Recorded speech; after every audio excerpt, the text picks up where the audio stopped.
Hey everybody, it's the Trout and welcome to another episode of the Trout Show. Thank you so much for stopping by. Well, if you're watching this or listening to it, you're probably a musician trying to figure out how to get your music out there so people can listen to it on commercials and TV.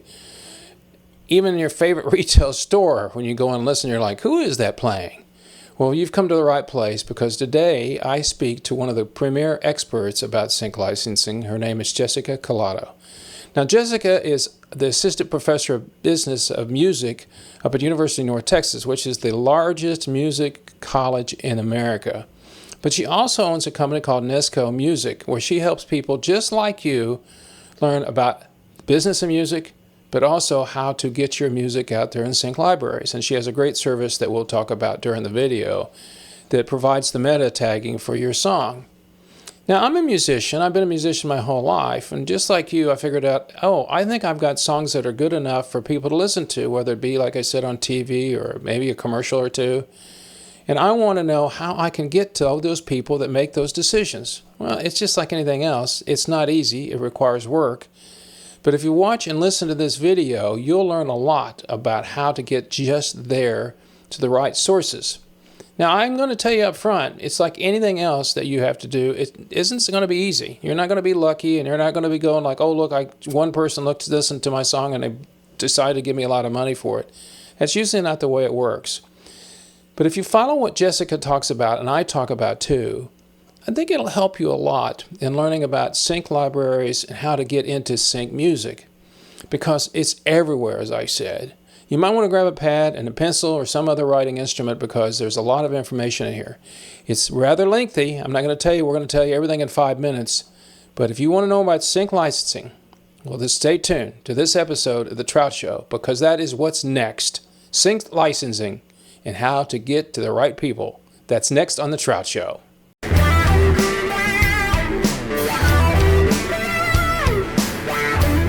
Here I am as artist writing music, and I'm writing instrumentals, okay?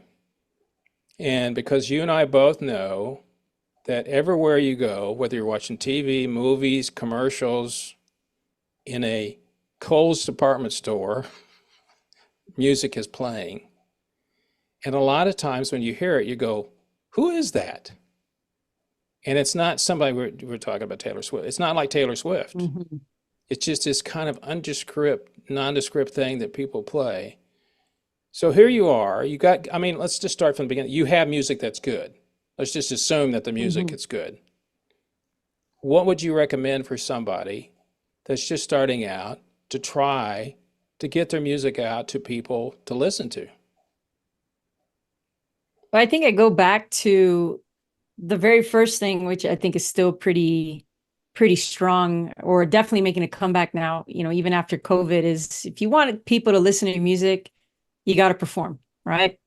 And then still the largest, revenue stream when it comes to you're getting an income from the music industry is touring, right? Yep. And that could be local or whatever. So definitely do that, right? If you're talking about pitching for sync, or other media projects like that, there's a lot of things to keep in mind. I'm going to actually kind of take them a little bit out of order, because I want to preface with this. Some people think that every sync project, they're going to get paid right away. And that's not the case.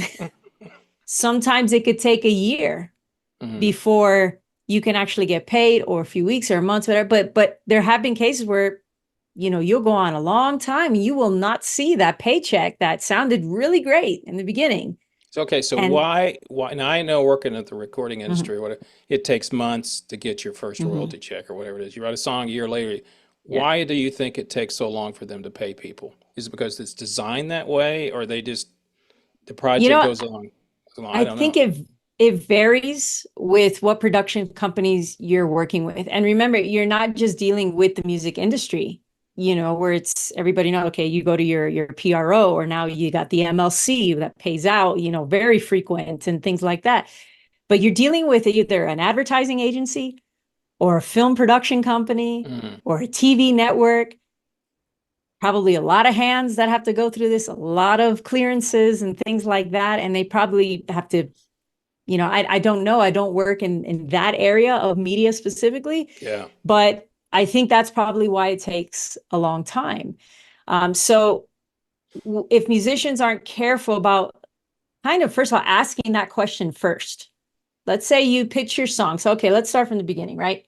You have a song and you watch a TV show or something or a movie and you're like, man, I could write just like, or I have a song that would be perfect for that. Right. You know, the the way that it was shown to me, and that's kind of it's worked in my favor, is you reach out to the music supervisor, right? Now I started this process a while ago, a long time ago, and now we have sync agents, Mm-hmm. and True. Yeah. even as recent as this past year, going to panels at the NAMM show, Mm-hmm. multiple panels on sync, and you got one panel saying you don't need a sync agent, just pitch directly to us music supervisors, and So you you have got to another. find them. How do you find them? That's the problem. Well, I'll answer that question, but the other people, music supervisors, are saying no. I want you to deal with a sync agent because I have a relationship with the sync agent and I can trust what the sync agent sends me.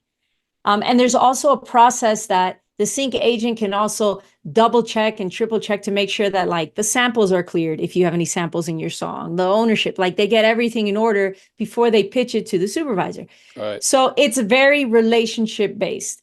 Okay. Now, how do you find the music supervisors? Well, easiest way, first of all, you watch your television show, usually at the end credits, you're going to find Uh-oh. who the music supervisor is or the music library that they Right. pull the music tracks from. And if you're mostly or primarily an instrumental type, musician, it's not to say that your track can't be used on a TV show that's maybe very popular or whatever. But I know for me, the TV shows I think of right away, like almost anything on the Smithsonian Channel. Every time I watch the Smithsonian Channel, it's instrumental tracks, Yeah. right? And so Yeah. I would try and like help if you're a classical musician, like look to see what's happening there, what library that these shows are pulling from, and then pitch to those libraries. Now they might be oversaturated Yeah. with certain tracks, so you also have to think of that. But you could start at the end credits. You could also go on IMDb Mm-hmm. and just look Yeah, I at never the thought about production that. credits. Yeah, Yeah, that's right. imdb.com or get the Yeah. app and you go right in there, go to the show, and it's going to list the music department, the sound department, all that stuff. You could also go and what I like, and I'm recommending now more than ever, is build up your LinkedIn profile and just join LinkedIn groups that are tailored toward filmmakers, producers, and music supervisors. And you can actually join like also the Guild of Music Supervisors, get to know people in those spaces. And within that, you're building those relationships because your music has to be good, yes, but if people have to feel comfortable working with you and know that you are responsible and on time because they are on the clock. Yeah. If they need to get an episode out on the air, they need to they can't sit there and go back and forth on an email chain, especially if you're in a different time zone. How are you? Hey, is this cleared? I need to know this number, or was there a co-writer? And there's all that, which is why metadata, having it organized and cleared and succinct, is essential if you want to make it, in sync licensing. Is that I can keep going. No. Well, I think, all right, so for those people watching this, I've been a musician my whole life, but it's always been in a band and been to studio several times, writing music for rock bands or blues or something like that. And it was about a year or so ago, I decided to go directly to the instrumental side because I thought, first off, as you can see by looking at me, I'm not 20 years old. And secondly, well, the music business is a look business, And secondly, nobody knows your age when you start playing. If it's an instrumental, they don't know who. I mean, they might find your picture, obviously, if you're promoting yourself and all that stuff. But at the end of the day, they don't. So when I did this, I had no intentions of really sync licensing it. And I think it was you that mentioned it to me, and for those people who don't know, I've known Jessica for quite some time, mentioned sync licensing. I'm going, what's that? And then you start listening to the music, because I'm in places and I pull out Shazam and go, who is that? And go, that's a cool tune. And you might find they have 3 million people following them. You're like, I never even heard of this person before. But then I decided, okay. And then I went to Jessica and I said, all right, what's sync licensing? And I have been my whole life in sales and marketing, so to speak, even though I was with big companies. So I know how to sell. I know how to do that, because people buy stuff if they need it, or there's a difference between need and want. So then I started looking into it, and then I found out I'm not the only one doing this. There's lots of other people are doing the same thing. And then I said, okay, I'll start looking into it. And then we got into metadata. Now, I come from the computer world. Meta is what your browser has got metadata in the back and all that stuff. Right. Yeah, metadata is just the identifier. Yeah, so I had no idea, being the neophyte that I was, that people actually, there's a way that you could take this, put it through something, and you can talk about that in a second because you do it, and it would come out, because you as a performer don't really know where the genre is. You kind of do, but you don't. And I don't know how to add, it has the flavor of this, sounds like that, it's got this mood and all that stuff. So talk a little bit about, if you're going to do sync licensing, you have to do the metadata, because you're just shooting yourself. It's like going cold calling door after door after door, and maybe one person might listen to you after 1,000. To talk about what's actually included on the metadata. Yeah. So besides the song name, right? That's important to know. Some other metadata you want to include in there, is obviously the artist name, the album name, very basic information. The album artist. That could usually be the artist name, but sometimes it's not. Right. And then the composer, that's important. And that should be your legal name, whatever you're using on your PRO to get paid, right? So we could say, we could take a Coldplay song and say, hey, the artist is Coldplay, but the composer is Chris Martin, and there's a difference there. So, your PRO number, or your composer, author, publisher number, or they call it the CAE, your IPI, your interested parties information, just all these, as much identifiable information for people to find you and within your organizations that pay out those royalties to you is important. If the song is public domain, you want to make sure that's included in there, that it is a public domain song. The year it was released. I'll get to genres in a minute, because that can be a little misleading sometimes. Your beats per minute, both the actual BPM, the number, but then also the term is important, because sometimes we're working with, you could be working with someone who's doing music clearances or music supervision, who they may not be as well versed in theory as you think, and they may not be thinking specifically, this needs to be 152 BPM or something. They're probably just thinking medium tempo. Gotcha. Just something really quick, or fast beat or something. So those terms, you want to embed that in your metadata. Yeah. And then your groupings, you want to put in there that, do you own 100% of the master? Do you own 100% of the publishing? Does somebody else own the publishing or the master? And I want to take a pause and really talk about this in a second, because I was talking with an individual at the NAMM show. And he asked me, he goes, listen, I'm in a band and there's 7 of us, and when we talk about the masters of our song, it's like, we're all in the band together. And it's like, that's great. That's awesome. He goes, and then I go, but who wrote the song? This is going. Yeah. And it's one of those, well, we all kind of wrote, it's like, yeah, but who really wrote the song? Yeah. Did all 7 of you write it? He goes, no, it was really like 2 of us. It's like, okay. But there's 7 of you in there, right? And you want to give them all credit to the master. And he's like, well, yeah, because we're a band. I go, I respect that. But here's the problem, especially in areas of sync, right? Yep. Or any other project, but mostly sync. If you have an opportunity where, let's say, in lieu of, all right, we're in an election year, right? So we have a political documentary coming out. The track would work perfect for it, but it's pro maybe a political party or an issue that not all of your band members agree with. And you're just trying to get paid, Right. But if a band member or band members say, no, I don't want the song being a part of it, you can't use the song. That's it. You lost that opportunity, right? Yeah. Because they also own in the masters. So we have to be careful with that on and how we spend. And it's not a matter of being greedy, it's No, because you're all getting paid. it's a You're business. yes, and you're getting paid through your royalties. Right. You're going to pay out the band, but in terms of really who owns and has the authority to say, yes, move forward. Because let's say something else happens where you just have, maybe you're all in agreement and everything's fine and dandy until that one band member leaves the band. Oh, and yeah. now there's bitterness and resentment. And then Yep. you want to use your track for a song, but because they're still on that master, they're like, no, screw you guys. Three words. Hall and Oates.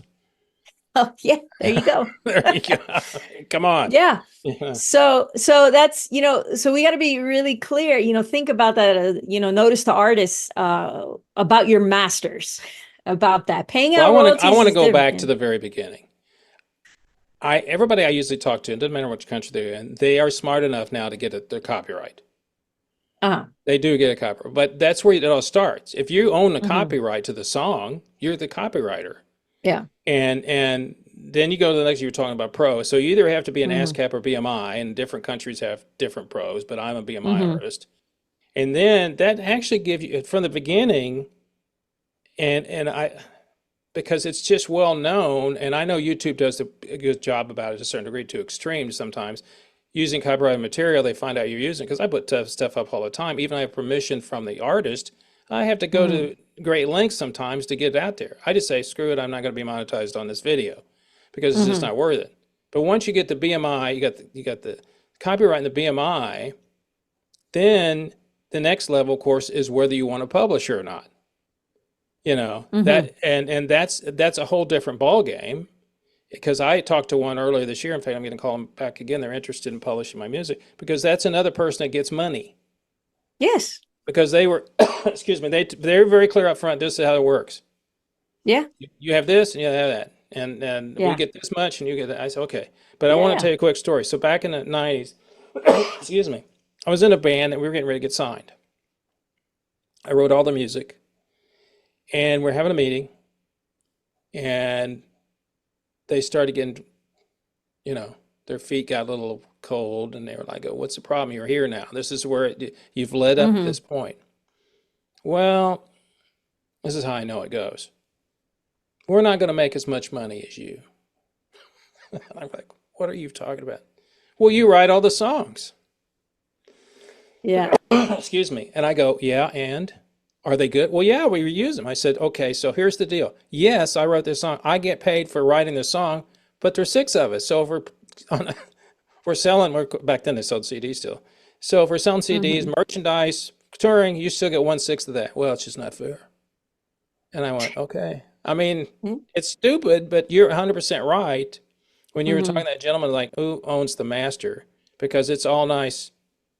You may be friends right now, but the other, if you hit with the big time and the check is going to be such and such, and you're not going to get part of it, you're not getting any of it either. Yeah. And that's why, even if with friends, it's like, you got to get it on paper. Yep. And it's not even lack of trust. It's really protecting each other. Yes. That's what you're doing. But yeah, in addition to all that, going back to the metadata, other things is like the artwork. If there's artwork, that is part of metadata as well. But you also want to add the territories, if it can be used worldwide, like stated, it can be used worldwide. There's no limitations on, issues or with certain territories. But in terms of music tagging, which is also part of metadata, this is where we now look into like the moods and how do we describe our songs, right? In addition to genre. So one of the things that I've been doing with my company is helping artists organize their metadata. So they'll send me a track, and what I do is I run it through an AI software that's out there that is used with very large music production companies, and it was a very high fee to subscribe to this, I'm right? sure it is. So got to get the I gotta break even, you know. Right. But I'll charge like $12 a song. But I'm not just running it. I know there's people out there now who they're like, oh, we'll do your metadata, you pay $5, and then they just shoot out a kind of a very not you like visually friendly Excel sheet and just send it to you. My goal is like, this is a one sheet, and I literally keep it under one page, but enough where you can see it. And then I give additional information based on what the metadata, based on what the AI spits out at me. So But I'll hold give on, an hold on. example. I know there's some experience with you because I've had both done. Don't you then go in and look at it yourself and even Yes. massage it more? Yes, that's what I do. So I'll go in and I'll take what the metadata spits out, not the metadata, the AI, and I'll say, okay, it's cool. What this AI does is it's trying to remove the human biases out of the metadata, out of the song. So I'll give you an example. I worked with this artist from the UK, extremely talented artist. I mean, beautiful voice, great stuff. And I had asked her, what is your inspiration? Like, if I were to ask you, this is before I ran it through AI or anything. If I were to Right. ask you, what do you sound like? Or who's your inspiration? She said, Garth Brooks. I had this country Garth Brooks vibe. And I was like, okay, sure. Let's see with AI. I mean, my initial response by hearing her music, I didn't think of Garth Brooks. I actually Yeah. thought of a combination between Brandy Carlisle and four non-blondes or three non-blondes, Yeah, they're non-blondes. yeah, Yeah. three non-blondes, sorry. Yeah. And that combination together. And I was like, all right, let's see what the metadata. And sure enough, she thought it's going to come out as country. Yeah. And that thing shot out pop, pop, pop, pop. Yeah. Everything was pop. But what I do like about it is that the moods based on just it can go down to like chords, it can go down to tempo, it can go down to just textures and sounds and instrument, all of this. The moods were for this particular song I was working on with this artist was passionate, affectionate, emotional, positive, Mm. romantic. It actually gave out like three, and I added another two in there to emphasize this. And why are these moods important? Because a music supervisor is going to go and search a library, or a sync agent is going to look through a library of music. And if they're trying to find music for a particular scene that's passionate, they're going to type passionate. And you want to make sure your track ends up on the top of that search list, Right. so they can go and check it out. But if you don't have passionate in your metadata, they're not going to find your song. As perfect as your song might be, they're not going to find it. So, you have the moods. And then what's important too is knowing your commercial uses for the song. So this AI popped out that commercial usages for this one particular song was lifestyle, travel, and love. So now okay, lifestyle. Maybe this song could work, on HGTV. Maybe it could work on TLC. Maybe it could work here. Maybe it could work on these reality TV shows or The Bachelor or The Bachelorette. Like, you can start kind of targeting better on where to pitch your song based on these commercial usages. Well, what I like is this, Mhm. because I've learned this from my own experience. When I brought my last album out, which is, you've heard it, and the very first song I sent out to everybody, Mhm. and the difference in opinion on what it sounded like was like night and day. And I had no, I write and just what I write. I feel it may have a little Mhm. Spanish flair to it or Jamaican or something like that. But most of the time it's like, okay. And people just come back, oh, that sounds like that. That sounds like that. Mhm. And I'm going like, really? So the importance of this and what you said is this thing it takes the human out of it. And that's kind of cold, but it's true because the fact is you've got a song that you think everybody goes, oh, that's really good. That's really good. My friend, take it to people that aren't your friends because Mhm. they'll tell you the truth. It's like Yeah. don't listen to your parents' kids. They always lie to you. When people listen to it and they go, oh yeah, I didn't, yeah, that's you. I had no idea. I mean, and then you get a flair for it, but then trying to figure Mhm. out who to pitch it to, that's what you do, which makes the whole thing's different. Because if I'm Mhm. sitting there going, oh, I think this could be used in fill in the blank, but then it comes out and says, no, you should use in this, I'm wasting my time. Mhm. So really, when you think about, and I know if you're sitting there as a musician, do you it almost demystifies the whole process to a certain degree. In other words, you wrote a Mhm. song that you're really good, people like it, but then you start, you know, taking it apart Mhm. for the right to. Now, if you don't want to use it sync licensing, it doesn't matter. Now, if I write a blues Exactly. song, it's like it can be blues, nobody cares. You Yeah. know, if I'm writing a pop song and it's pop, it's pop. I know it's pop. But when you're writing, Right. and this is just what I think, and I think this is what you're talking about too. If you're writing an instrumental like that lady, although she was singing on it, she thought she sounded like Garth Brooks or had Garth Brooks feel. Well, I have a Mhm. thousand influences, Mhm. you know, and so it's like, well, what are you trying to do? I'm not trying to do anything, and I don't know if everybody else feels that way. And but I just get Mhm. it, and I think that's where your metadata comes in to save you a lot of time because Mhm. it's it's somebody else telling you what, and it's not an A&R person. We were talking about A&R earlier. Right. And here's the thing though with the A&I too, the A&I, I mean, I keep saying that. AI, right? With the Yeah. AI is that, we could say it's there to take the human biases out, but there's still a human element involved with it because your track, when we run it through the AI, it's being compared to a ton of other songs, Yep. with similar tempos and styles and moods and feels, right? So somebody had to put this database in there. And just like before this AI came out, I have a diction, like a glossary of terms, of words to Oh wow. use that I used to write. Okay, I think my song, it sounds like this. Yeah, this is the mood. This is how I feel, right? Yeah. You know, Yeah. and now this simplifies it a lot because it helps the targeting a lot better. One thing I do that the AI doesn't do is I really give a deeper ad and media example. So I'll actually craft one for the artist based on the commercial usages. Really, it's for the artist to help pitch themselves. So we talked about travel and lifestyle, right? So I'm just going to read one here really quick that I did for this artist. I said this, and I try to use the same moods in the language, right? So I put this affectionate This is post metadata that you've already post run it through. post Okay. AI. Okay. Yeah, Okay. post AI. This is now Yeah. me. Yeah. I go in Yeah. there. Okay. And I'm like, this affectionate pop track may benefit a lifestyle and or jewelry brand that showcases how the lifestyle or jewelry product serves as a tangible symbol of affection and commitment, allowing couples to express the unique love languages. So I'm like trying to put everything together because Hmm. I have put my music in specific libraries that ask me for track descriptors.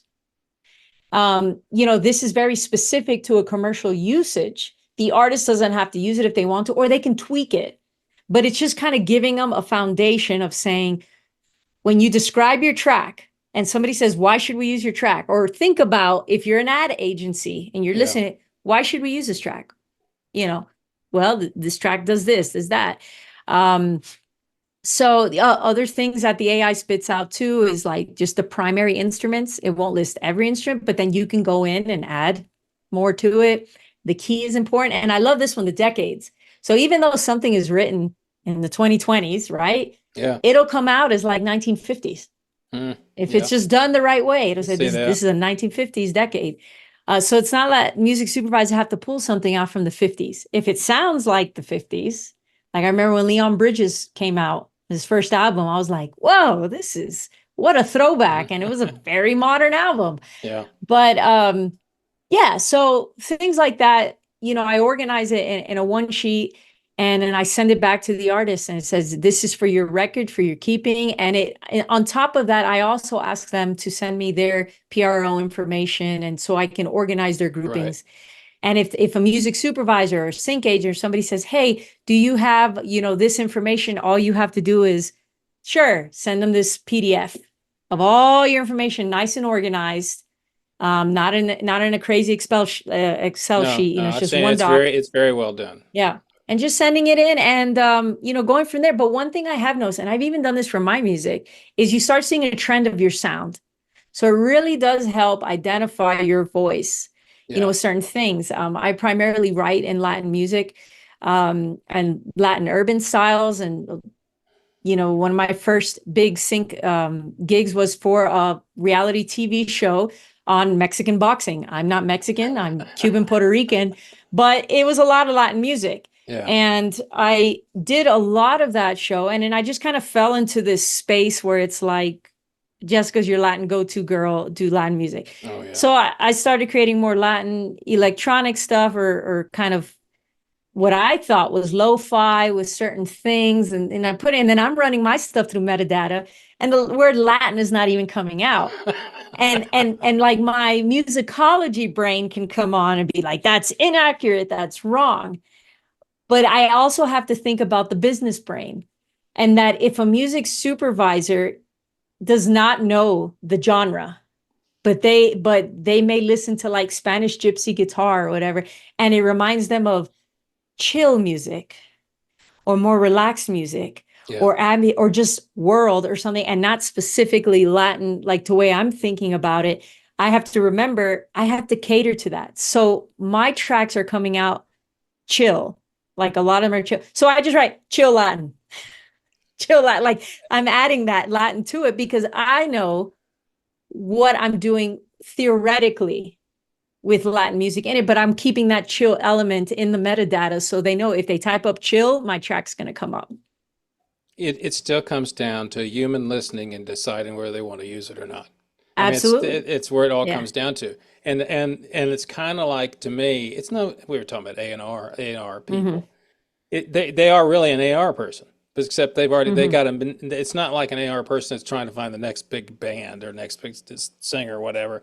They've got a Right. need. They've got a niche. They got to fill it. They got to put somebody in there. And you start thinking about all the places that use music. I mean, it's a ton of stuff. But then you take it and but you're not pitching yourself. That's the sad thing for me. You're sending it in, and really it's a good bad news. They're not looking at you. You know, years ago, I knew somebody worked with Michael Bolton when he was so famous. And his first album, he hired models to be the band because he knew so they weren't even in the band, but he knew that they would look at the album cover and go, okay, maybe I should listen to it. And that's what they did. So, now it's not like that to a certain degree, but I mean, when you sync music, they're not listening to that. They don't, I mean, to a certain degree, I would assume that they look at the metadata, they know a style. I'm sure it's like you just got through saying, you get picked up, people know a style. I need a song. It's like acting. I need an actor that can it reminds me of so-and-so. Yeah. And the interesting about it is when it comes to music and anything, there's new pop stuff. I mean, there's new weird stuff. Your next iPhone commercial will be some weird thing that you can't figure out who is that. But then they got stuff from the 50s in there, or you got something that's big band sound. You're like, okay, it all depends the mood that they're doing. Yeah. But And I'd like to say this real quick too. If you think you're going to throw this out and people are going to, you have to work at it. I mean, this is a absolutely. job. This is a job. I mean, I was talking to somebody the other day that I interviewed. It was a UK artist. She'd been one of the top country artists in the UK. And she said she's trying to get her music on more international stations. She says such a slog, because you have to work at it. You can't hire an agent. Well, you could, but you're not going to feel. I need to get my music on and fill in the blank. Honduras, Yeah. Indonesia, I mean, Japan, Yeah. So that it's all about how much time you want to put into it. If you're a good artist. No, absolutely. And man, you said a lot that like I go, oh, I had a comment about this, and now like I I'm lost my train sorry. of I'm thought. sorry. No, it's all good stuff. And well, going back to Michael Bolton album really quick, we talked about like having the models as a band. I go, it's Yeah. going to get to a point where avatars are going to be the next artist, Oh, sure. where we're not going to even have like a real, it's going to be a human behind it, but the actual person that the fans are falling in love for is an avatar, something, AI generated. It's kind of like when they started bringing CGI in movies, that now you go to the movie theater, if it's like, and I told people this years ago when Shrek came out, which was probably the best one that came out, and then it started getting better and better. I said eventually because then you hire people like the old radio days, they were hired for their voice. Nobody even knew what they looked like. Eventually, then movies will go the other way, going, our movies have actors in them, real people in the screen. And they're like, oh my God. It's Yeah. like, and I think that's the way electronic music goes. Hmm. I mean, I see a lot of people doing hip hop, they're doing beats all the time. I want to Hmm. throw beats down to stuff. Well, it's a different genre. I don't do that at all. But I mean, eventually I think the human part's eventually going to come back around again. But still, a supervisor somewhere is listening to that. And I think I told you this before. I had acquaintance of mine in California wrote for movies. Hmm. And I said, what's it like? He said, well, what's great is you spend, 3 days on a song that you think is wonderful. You go in and you're sitting there with the producer and the director. They go, we don't like that.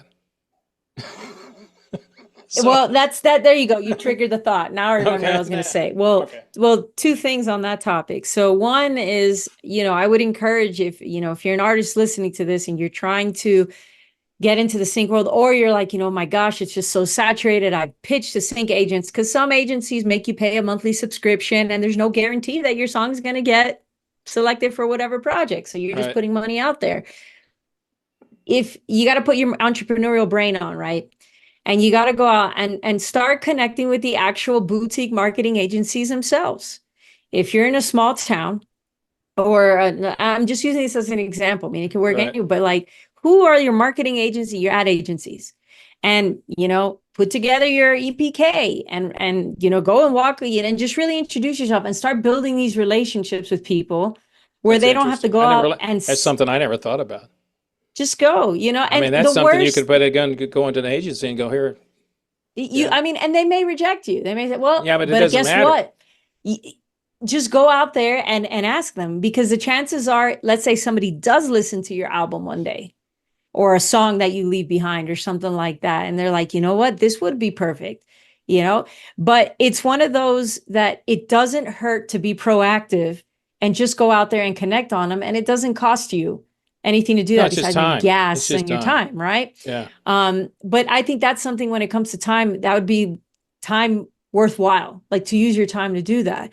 But start on the boutique level, and work from there. That's point one. Point two, yes, you can. I can tell you from experience, I have been at the final round of a major sync project, big one.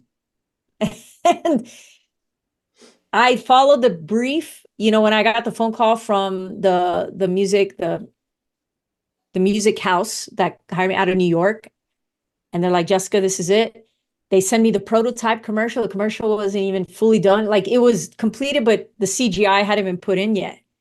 And I was like, wow, oh my gosh, I can't believe I'm here for this company. This is such a big ad. And I did everything. And I mean, and if you don't have a quick turnaround time as an artist, rethink doing sync at a like either at a spec level, or just want to be out there as a composer, just pitch your songs.